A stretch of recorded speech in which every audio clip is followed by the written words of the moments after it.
for leading the worship this morning. Thank you, Kuya Joel. Thank you, everyone. Praise the Lord. And thank you, Lord. Thank you, Lord. Amen. Okay, amen. Praise the Lord. God bless you for being here today and welcome again to church. Honestly, just answer it for yourself. Who among us here found it, difficult to come here this morning, especially with the weather, with the snow, and all those things? Just answer it with your own. No, honestly, of course, maybe some of us, even I myself, sometimes experiencing that. Given the weather, it's snowy out there, driving on a snowy day, and it's good to sleep early, longer during a the weekend, anyways. But praise the Lord, I believe you are here today, not because only of God's grace who has been abounding in you coming here, not only because of the empowerment of the Lord, but I believe because of your being intentional in coming here. Diba? No, we cannot go against those things that's happening beyond our control. But there's something in us that we can make ourselves into, and that being intentional in what we do. And God bless you, and congratulations for being here. You overcame your flesh. You overcame your flesh. Sabihin mo nga po sa katabi mo, you overcame your flesh. God bless you for being here. It's also my favorite verse in the Bible. God's grace is always being made perfect, mostly in time of our weakness.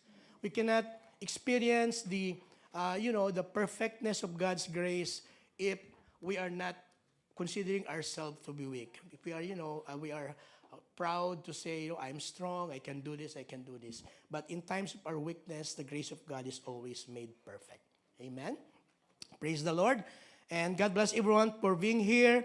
We are now on our second series on lesson on our series. I call it A Call to Faithfulness. Last week, our lesson is A Call to Faithfulness through the parable of the talent, the test of stewardship. And today, as I said last week, we will be having our second session on this, A Call to Faithfulness, the test of obedience. The test of obedience. That's why I asked you earlier, some of us found it hard to come here because of the weather, but you are here, your obedience has been tested. And God bless you for being faithful. Simple as that, God bless you for being faithful. Amen. So, let's read our text for today.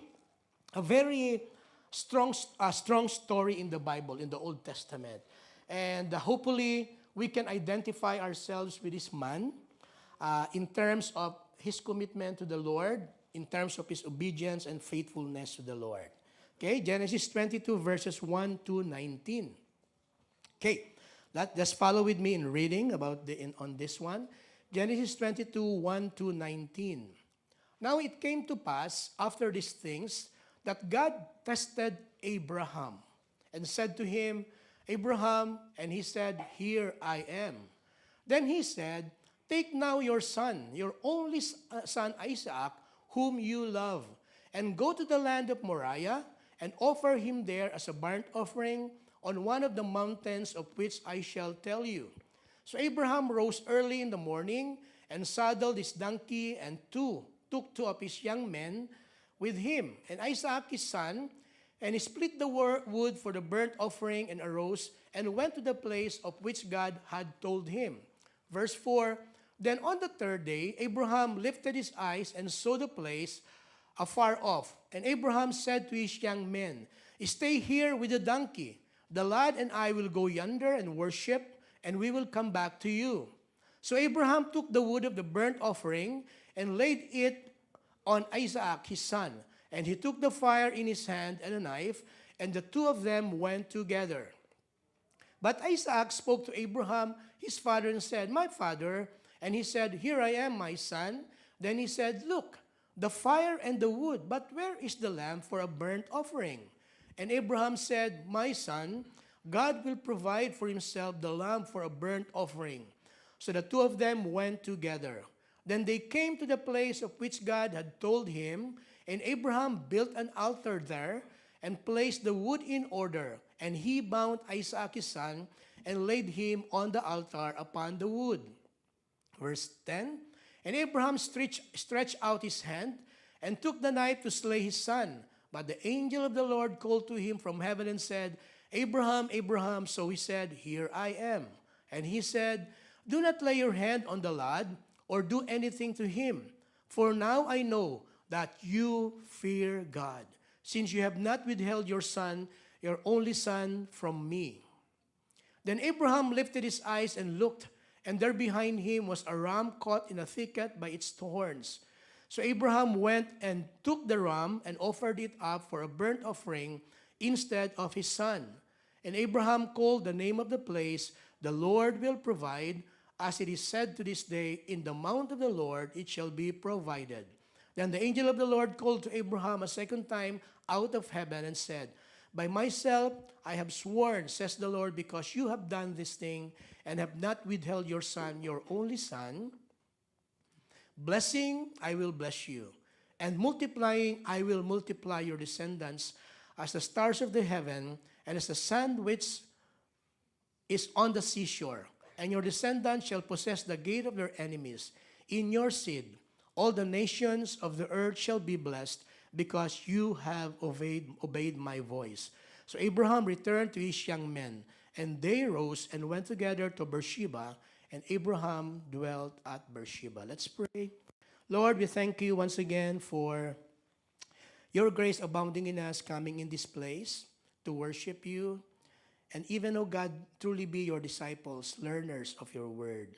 As we study once again this word, we pray that may you enlighten the eyes of our understanding, God, so that we will not just be hearing another message just like Sundays after Sundays, but Lord, we will be hearing your voice speaking to us. We open our heart, Lord God, and do as you wish, O God, in our very heart. Holy Spirit, you are our teacher. Even I pray for myself, Lord, that may my preaching be not with persuasive words of human wisdom, but Lord, may it be a demonstration of your spirit and power, so that our faith shall not be in the wisdom of men, but in the power of God. Lord, we thank you. In Jesus' name we pray. Amen. Praise the Lord. Praise the Lord. Okay. Last Sunday, we have started a series on a call for faithfulness. Can we say it? Well, 1, 2, 3, a call for faithfulness. A call for faithfulness. And based on Matthew 25, 14 to 30, the parable of the talents as our text, we have dealt with the test of stewardship. The test of stewardship. And partly as a review, especially for those who are not here last Sunday, I have mentioned about 4 truths about stewardship based on the parable of the talents. Number 1, God owns everything. God owns everything we have, and we don't actually own any of them. They were just entrusted to us. Do you agree with that? Okay? It's very clear. We have to understand this because, if we will be claiming that there are things in our life that we own, we will be holding on them. We will not let them go. And having this kind of mindset, brethren, will arrest in us the problem of greed and too much care or worries for the things of this world. Now, if we will be seeing somebody who is really holding on the things of this world, we can, in a way, assume that that person is claiming that that thing is his or hers. So, if we are not too much worried about the cares of this world, it means, Lord, it's a resolved issue. Lord, truly, I believe anything of me is my own. We will arrest that problem on covetousness and even problem of greed. Number 2, everyone was given talents according to his or her ability. And knowing this truth will remove in us the problem of insecurity. Some of us sometimes are insecure because we're comparing ourselves to others. Why is it that, he has this, why I'm not this one? No, but remember, just like the parable, everyone was given a talent. It's just a matter of, for us to believe it, receive it, and even use it. Number 3, we are expected to use the talents given or entrusted to us by God.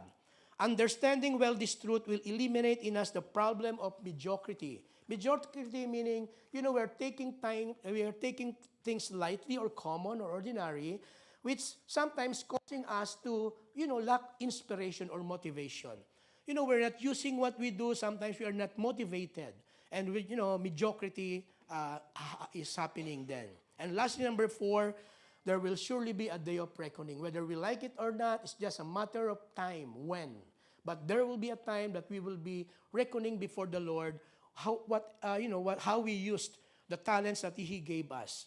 And believing and looking forward to this truth should seriously lead us always to be faithful stewards of whatever God has given us, desiring and hoping to hear commendation from Him, saying, "Well done, good and faithful servant. Enter into the joy of the Lord." And based on the parable of the talents, the 3 servants described in the parable fall into 2 categories. Only 2.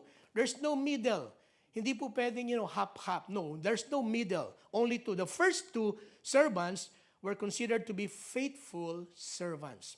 And the 3rd servant, who was given 1 talent, he was considered to be an unfaithful servant. I believe all of us present here, we want all to be considered or to be called faithful servants. Amen? All of us. But take note of how can we be considered to be faithful servants, okay? And as I have mentioned last week as well, we are now on December 7th, the last month of the year, and it's also a high time for us to make a self-reflection. What happened for the past year regarding this area of faithfulness. And we did some, evaluation or review, assessment on 3 things that God has given us to be considered as talents, about the financial or physical blessings or material blessings, about relationships, and even the use of time or every opportunities God has given us. Now, today, our focus on our lesson is on a call for faithfulness, the test of obedience. And Abraham's story is the perfect, example of this, the test of obedience. Okay, question. Aside from the Lord Jesus Christ, reading the Bible, knowing the Bible, who do you think is the best example of somebody who experienced the very difficult, test in life, and yet he obeyed? Aside from Jesus, of course. For me, it's Abraham. Imagine yourself, family men, family women here who has children. Imagine yourself, your son you will be offering to God, not knowing if it is really true that, you have to offer him dead. Parents here, imagine yourself in that way. I cannot imagine how Abraham, in that case, still obeyed God, knowing the kind of relationship he has with Abraham, with Isaac, okay? So Genesis 22 records the greatest test that Abraham faced. It is true that it also presents a beautiful picture. Actually, it's a parallel picture of what the Lord Jesus Christ will be doing, offering himself in Calvary. A picture of, a father offering his son. It's a picture actually. It portrays that kind of offering or life that Jesus will be offering his life for us. The example of Abraham teaches us how to face and handle the things of life to the glory of God. Brethren, testings in life are important in order for us to know where we are spiritually. Where we are spiritually. God allows us to experience testings at different stages of our spirituality to see where our heart really is.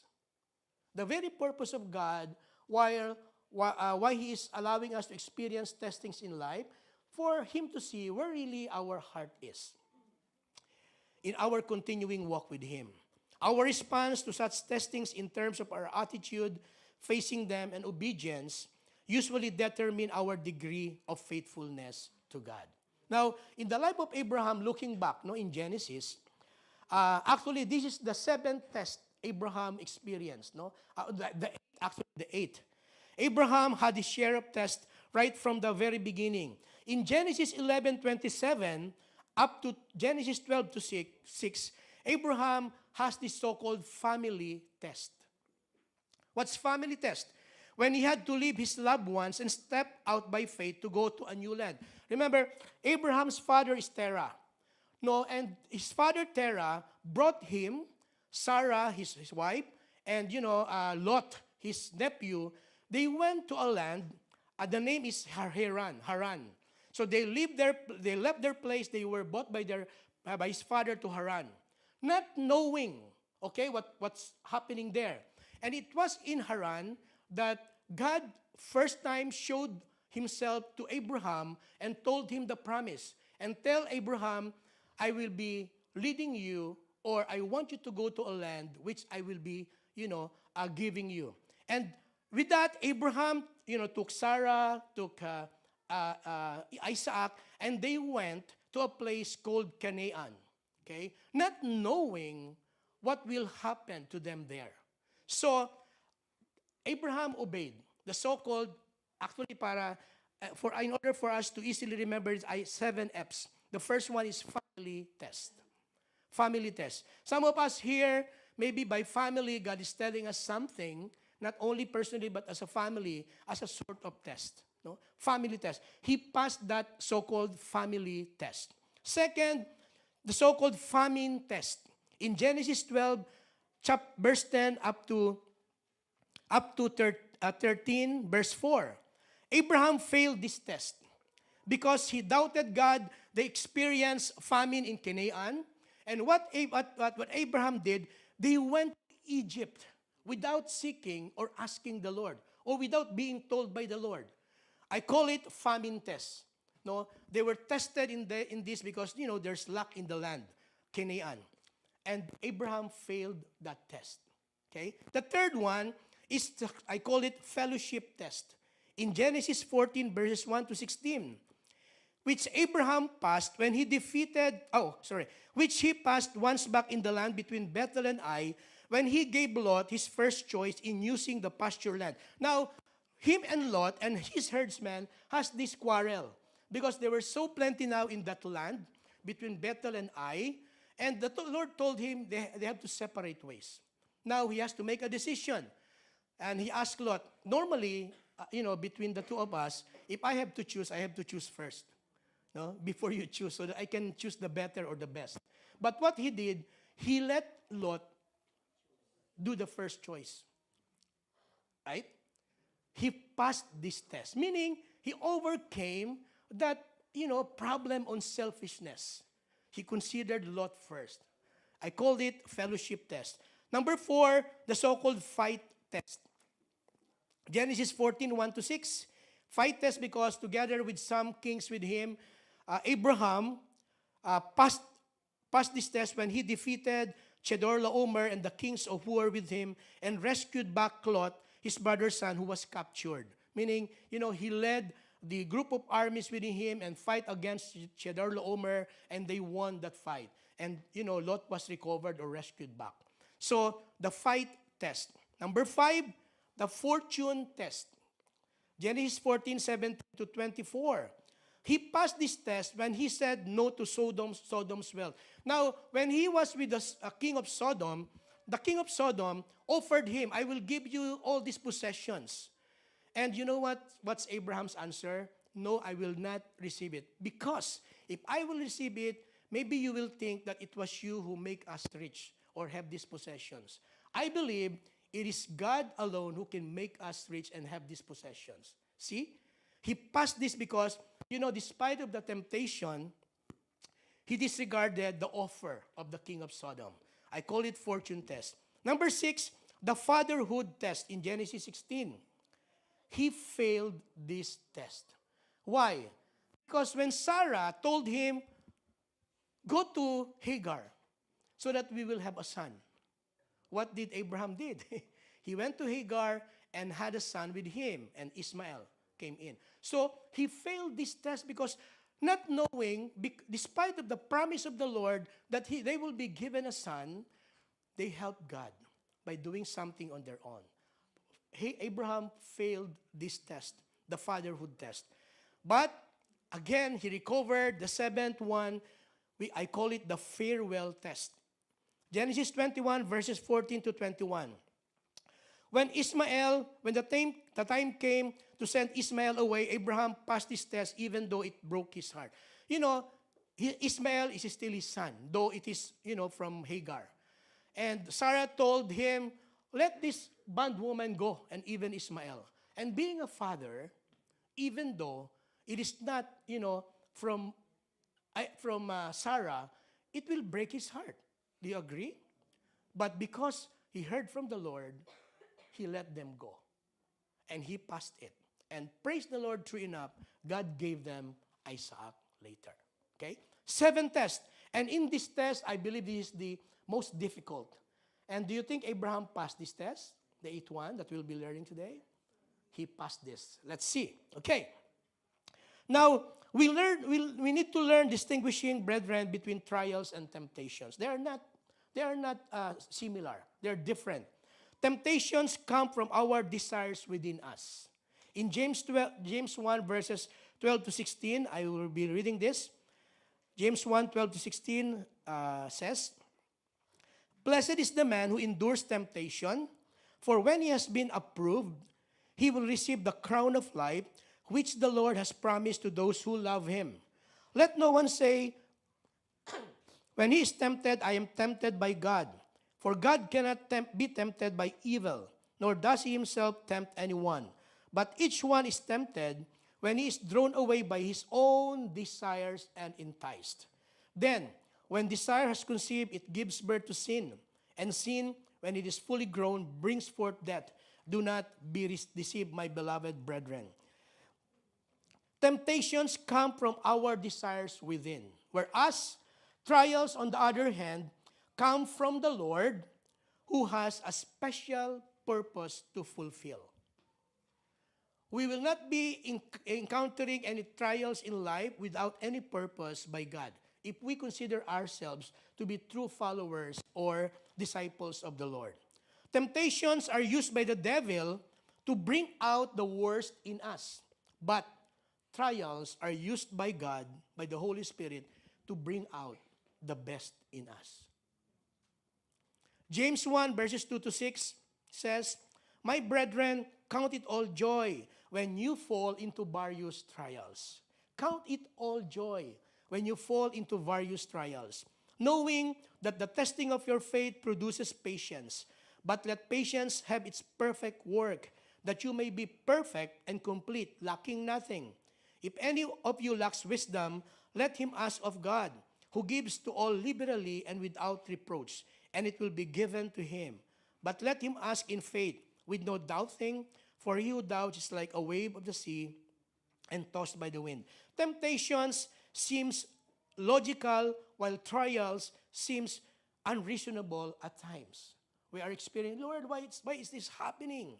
Like, why would God give Abraham a son, Isaac, and then tell him to offer him? Is it reasonable? At the back of our mind, we were thinking, it's unreasonable. There's a promise, and yet he has to offer it back to God.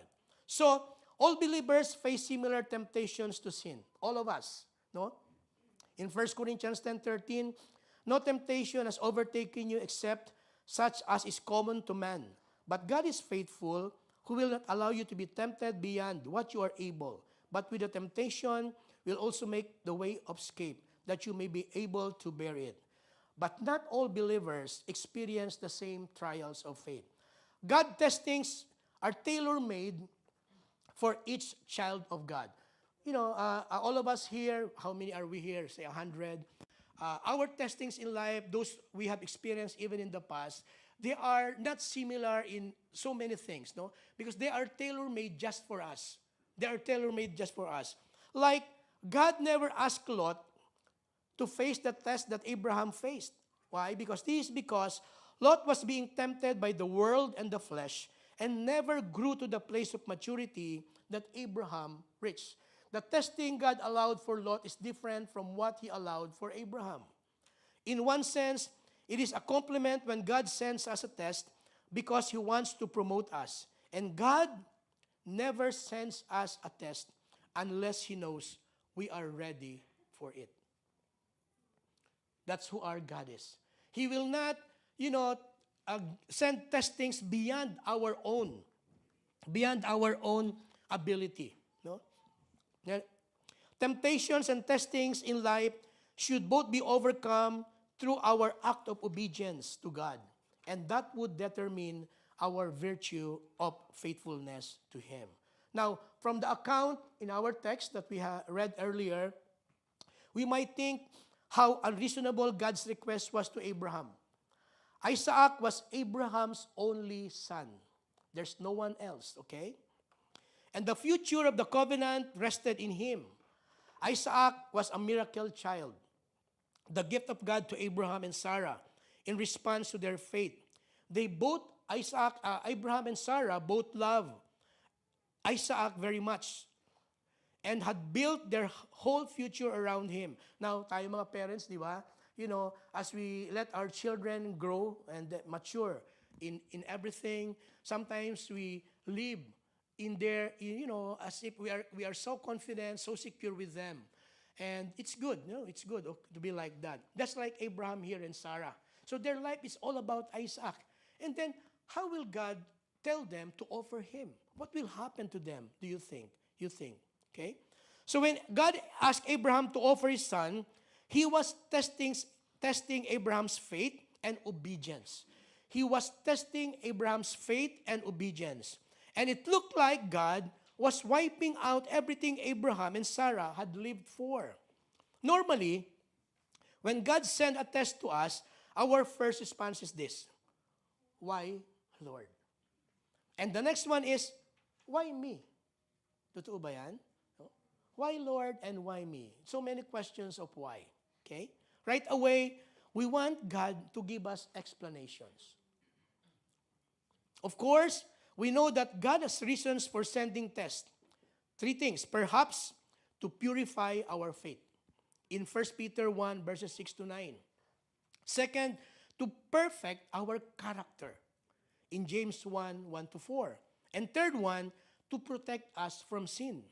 2 Corinthians 12, 7 to 10.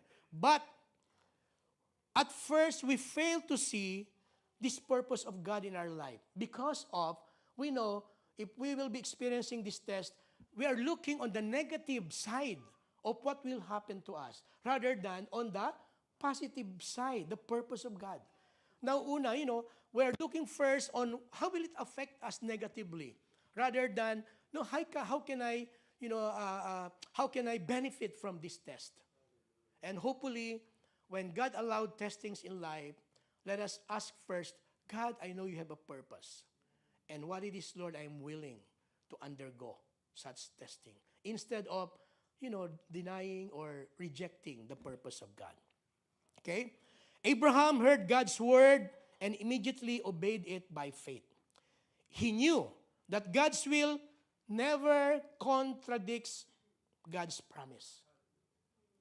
He knew from the very beginning that God's will never contradicts God's promise. And so he obeyed. He held on to the promise. For in Isaac your seed shall be called. Genesis 21 verse 12. Abraham believed that even if God allowed him to slay his son, he could raise him up from the dead. Hebrews 11:17 it says, faith does not demand explanations. Faith does not demand, what the Bible says, diba, in Hebrews, faith is a substance of things hoped for and the evidence of things not seen. An exercise of practice or expression of faith, brethren, does not demand explanations. Even we don't know yet what will happen, we are not seeing it, we have to live and exercise our faith. Faith rests in promises. The reason why obedience is still possible even during time of testings. Obedience is still possible during time of testings because, it is not about God explaining to us what will happen, but it is God believing the promise of God out of that testing. Abraham also believed that God would provide himself a lamb for a burnt offering, Genesis 22:8, and he is confident about it. And true enough, God did provide the sacrifice that was needed. A ram. A ram is a male sheep, no? Took Isaac's place on the altar in Genesis 22:13, and we'll discuss that later or more. Abraham's obedience was tested and because he believed God, he passed the test. And his faith was credited to him as righteousness. Romans 4:3, Galatians 3:6, James 2:23. His faith, his obedience was credited to him as righteousness. He remains faithful even to the very difficult test of obedience, Abraham. Now, one by one. Now let's talk about obedience, about, what happened really here. Specifically, we're not talking about obedience in general, but we were talking about here obedience to God. Obedience to God. Obedience to God, because for sure, like Abraham, time will come we will be tested. And hopefully, during the time of test, we will remain to be obedient to the Lord and remain faithful to Him. The common Greek word translated as obey is hupakoo. Hupakoo. It is a... can you read it? Can you say it? 1, 2, 3. Hupakoo. It's hard to pronounce. It is a compound word that means literally to listen under. Hupakoo. To listen under. The sense is of understanding and after responding. Okay? Obedience to God is the outward expression of a heart that has turned to God. Hebrews 11:8 says, by faith, Abraham obeyed when he was called to go to the place which he would receive as an inheritance. And he went out not knowing where he was going. Obedience in Hebrew, on the other hand, is shama. Okay? It means to hear, to listen, to give attention, to understand, to submit, and to obey. So based on these two definitions, obedience to God is this. It has two elements. First is the submission part or surrendering part. And second is the action part. Example, when our children, we told something to our children to do, are there times that they are obeying us, but they are grumbling? Okay? Maybe tiring, when we are still young. Now, that is not obedience. The definition based on the Word of God. Why? Because first is the surrendering. Meaning, you are really willing to do it. No matter what's being told us to do. And then, the second one is the action. When we say obedience to God, first, just like praise the Lord for the message earlier through Kuya Joel, surrender first. Our heart, when God sees our heart, He can see a surrendered heart for us. But it is not complete. The second part, we have to do. We have to act on what God is telling us. Do we understand what's obedience to God means? Two elements, no? Very important. That's why even in a natural way, among us, let our obedience really be obedience. Let's not do things because we have to do it because we are being told to do so. But, in the innermost heart, we are telling something, bakit ako na naman? Oh, ganun ba? It's not total obedience, okay? So, that's obedience. Okay? Now, characteristics of obedience to God based on our text. Number one, there are actually 4. No? Actually, I don't know if there's okay, let's do it one by one. Number 1, characteristics of obedience to God. Number 1, it is a choice out of the free will He has given us. Obedience to God is a choice. Deuteronomy 28 verses 1, actually the whole chapter of Deuteronomy, but based on verse 1, it says, now it shall come to pass, if you diligently obey the voice of the Lord your God, to observe carefully all His commandments which I command you today, that the Lord your God will set you high above all nations of the earth. In verse 15, but it shall come to pass, if you do not obey, if, the word if again, the Lord your God, to observe carefully all His commandments and His statutes, which I command you today, that all these curses will come upon you and overtake you. Notice the word if. It is conditional. Okay? In both verses, it denotes that obedience to God is a choice. Can we say it? 1, 2, 3. Obedience to God is a choice. 1, 2, 3. It is not being forced to us because God is a loving and a just God. We are not being compelled to obey Him. We are not like God did not make us like robots, no? That He can control us, though He can. But, volition, meaning the freedom to choose. The freedom to choose. It is a decision to be made either to obey or to disobey. So it's always up to us to make a choice. Like what Abraham did in our text. He chose to obey God by still going to the place God told him to go and offer Isaac even if it seems unreasonable, knowing that God's promise to make him a great and mighty nation through Isaac. It is a choice, no? Without question, he obeyed God, though it seems unreasonable for him, no? Likewise, brethren, for all of us, let us always choose to obey God under all circumstances and not disobey. Though we have a choice to disobey, but hopefully our choice will be always to obey God. And let obedience be our rightful response of faithfulness to Him who is faithful to us. I remember Prophet Brother Sadu, I cannot forget this. He is saying this kind of obedience called implicit obedience. Implicit obedience is that doing it without question at all. Doing it without, reasoning at all. Implicit obedience. And that's the kind of obedience God wants us. No? Though there is a choice, but even parang, even though without thinking at all.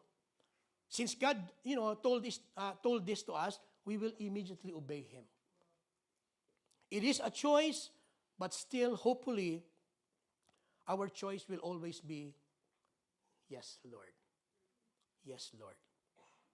It is a choice. That's like Abraham. No? Very hard decision, and yet, he obeyed right away. Now, many times, our walk in life, brethren, daily, is a test of obedience. As simple as, making decisions. Lord, will I do it or not? Simple things.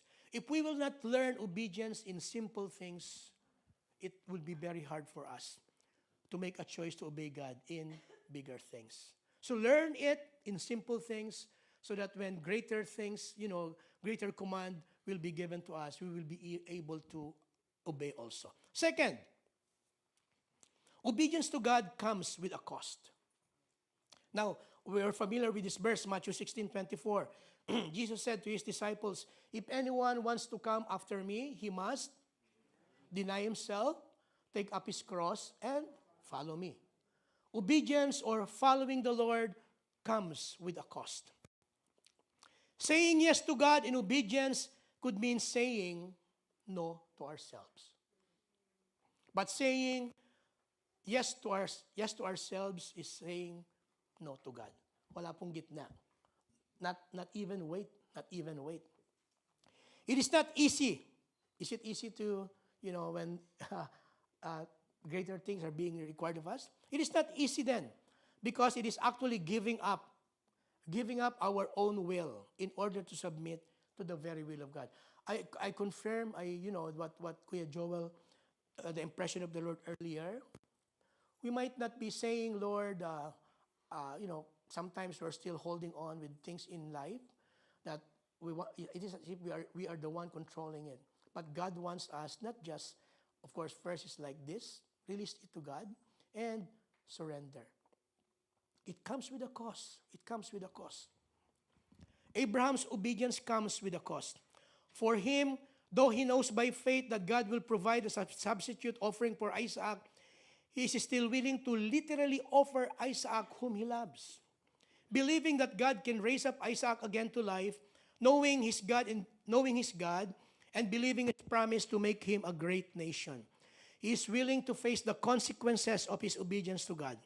That is even losing Isaac. Is it a cost for him to offer Isaac? Even losing Isaac whom he loves. He didn't tell Sarah, but do you think Sarah will get angry with him? Let's say, Isaac has been offered and Isaac is no more. Comes with a cost. Even, against yung wife niya. More so, even without receiving or fulfilling the promise of God. There's a promise. He's willing even to give up the promise of God just for the sake of obedience. There is a cost in obeying the Lord. There is a cost. Abraham's obedience comes with a cost. He is willing to face the consequence of that obedience. In the same way, brethren, obeying the Lord would sometimes require sacrifice. I ask this question, just answer it for yourself. Was there a time in your life that you obeyed God and you know there's a sacrifice element on it? It is easy to obey God when it's, within our comfort. We are available, it's easy. But when it will entail sacrifice, it is a different story. But you know what? The real joy you will only experience when you obeyed God with an element of sacrifice. Of course, there's also joy in some other show of obedience. But if there's a sacrifice, Lord, thank you, I overcame. And it will really please the Lord. So, sacrifice is always part of obedience. Don't ask, don't reason out with the Lord. Example, waking up early when we are having our prayer meeting. No, especially during this time so-called, Lord, I work 5 times a week, and it's really hard to wake up. And first Saturday of the month, I have to wake up. For us elders, on the 3rd Saturday of the month, we have to wake up and be at church 5 o'clock to have a prayer meeting. And during those prayer meetings, our concern mostly is the church. It's really hard. No? Sa Pilipinas, mas madali pa, kasi, especially this kind of weather. But the only problem there is only the travel, because it's hard to travel. So traffic is so long. You can travel here 15 minutes, there 2 hours to travel because of traffic. We know that. But here, sacrifice is part. No, we're not, it's not about the prayer meeting, but it's about obedience we're talking here. And not only that, even in the family setting, there's always a sacrifice to do. No? So obedience to God comes with a cost. Number 3, obedience to God comes first, meaning it is priority. It is crucial, extremely important, compelling, strongly demanded. It comes first. It is not second. Lord, okay, I will do this, but let me do this first. We know the story in the Bible, di ba? Lord, let me bury my dead first before I obey you. It is always first obedience to God. It is not second, it is not third, it's always first. Now, Acts 5:29. But Peter and the other apostles answered and said, we ought to obey God rather than men. This is the account in the Bible when Peter and the other apostles are, they're preaching about Jesus. And because of that, the religious leaders imprisoned them. And one night, there was an angel who freed them from prison. And the following day, they're again preaching Jesus. And they were told, stop doing this. But Peter stood up and said, we would rather obey God than men. Obedience to God is always first. As mentioned earlier, Abraham loves Isaac so much. We read in the story, the son whom you love. Even God is saying it. God sees Abraham's heart. The son whom you love, and even Sarah whom you love. God sees Abraham's heart. He loved Isaac so much. But being their son and also being the son of promise. But since obedience for Abraham comes first, before everything else, no questions asked, and not even telling Sarah, he obeyed God's command to offer Isaac immediately.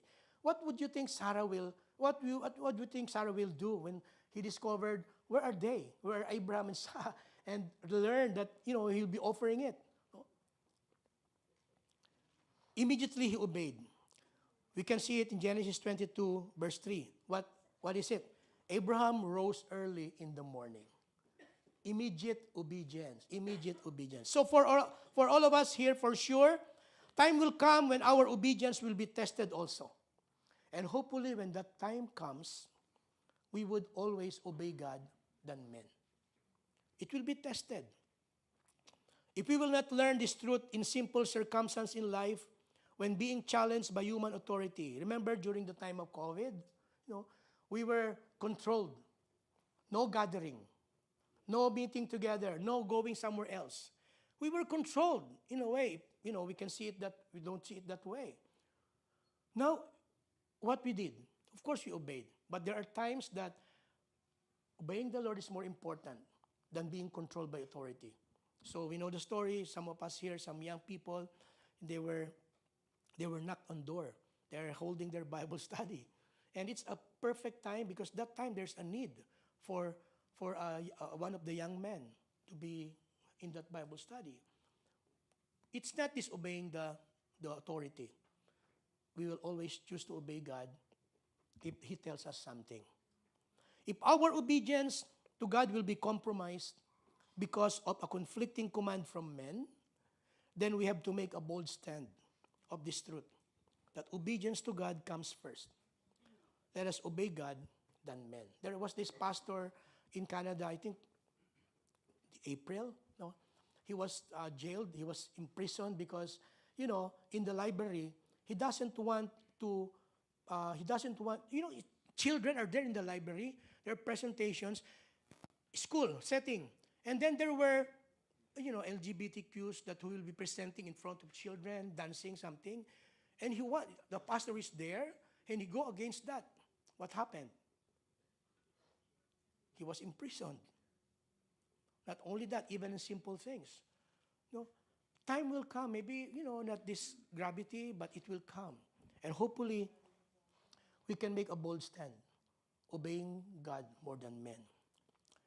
I have told you last week a story about this year in my work. That's only 60% of working days I had worked. Let's say 250 days. 60% of 150 days, 100 days I don't have work without pay. There was a time that my boss really want me to give, working hours. He said, Hill, there is this work, maybe for 2 to 3 weeks, but it's far away. It's somewhere else, and I have to stay there 3 weeks without going home. Stay there for 3 weeks. And the Lord my boss knows me, my manager knows me to be a pastor. And I told him, my life, the one I'm telling, I can do this. I'm not denying, I'm not against the work, but you know me, my life is at church, weekdays and even, at night. And to make the story short, he told me, okay, Hill, it's okay. It's just that I want to give you working days. And that's a way of testimony. And then there are other groups who wants me to go there, some other managers. And I told them, just to, again, testify through email, these things. And they told me, okay, Hill, it's okay. Just stay and knowing what's your commitment first. For me, I don't have work and have to earn for my family. But I know my life. I know, what I have to do. Even in times of, I have to suffer some things that, against, these things. We have to make a choice. If this is a simple thing as that. But for us, time will come, it will be even of more gravity. Again, obedience to God comes first. Can you tell it to your neighbor? Obedience to God comes first. And take note, when Peter said this, we would rather obey God than men, it was in the atmosphere of persecution. It was in that environment of being persecuted. They did not compromise. Obedience to God will be tested, and it always comes first. Number 4. Lastly, number 4. Obedience to God is always compensated or rewarded. There is always, read Deuteronomy 28, there's blessings and the curses. Blessings for obedience and curses for disobedience. There is always a reward for being obedient. It is just a matter of time when it will come to pass. On the other hand, disobedience always has a consequence. In Luke 5, 1 to 11, we know the story when Jesus met the first disciples, preaching, after preaching, he told the disciples, okay, go somewhere far off and throw your nets. Remember, they are not yet followers of the Lord at the time. And Peter told him, Lord, we have been doing this, toiling all overnight, and we haven't caught any fish. But because you told us to do, we will throw our nets. And what happened? True enough, the two boats were filled with fishes. There is obedience there is reward in obedience. No? In the case of Abraham, his obedience to God, which is by faith, resulted to God's provision of a substitute offering. First, there was a ram that will serve to be a substitute offering. There is God's provision. For Abraham, it's not just a provision, but would mean Isaac will remain. Isaac will stay. It's not about the ram that's being provided as a substitute offering, but it means Abraham will still remain alive. That is a blessing from the Lord. He will not be killed, and so he will remain with them. His obedience was rewarded and compensated by still having Isaac with them. And praise the Lord, further the fulfillment of the promise of God. I will make you a great and mighty nation. Was it fulfilled? Yes. His obedience was rewarded. As a side note, there was this very important verse here in Genesis 22, verse 14. It says, in the mount of the Lord, it shall be provided. It helps us to understand, mga kapatid, an important truth about the provision of the Lord. This will answer the question which sometimes also our question. Where will the Lord bless us to provide our needs? Lord, when and where are you going to bless me with this? Is it our question at times? That's my question at times. The right answer is this. God provides our needs in the place of our assignment. Sometimes, God wants us to bless us in, say, wherever we are. But ask yourself, is that your assignment? That's the place as God is assigning you? If you are not in the place that God is assigning you, don't expect blessings from the Lord. In the mountain of the Lord, it shall be provided. And what does it mean? It also means that we have no right to expect the blessing of provision of God if we are not in the will of God. Because the will of God is the assignment of God for us. In the mountain of the Lord, it shall be provided. If we are not in the will of God, because the place of our assignment is definitely the will of God. And obedience is the only way to be in the will of God. No?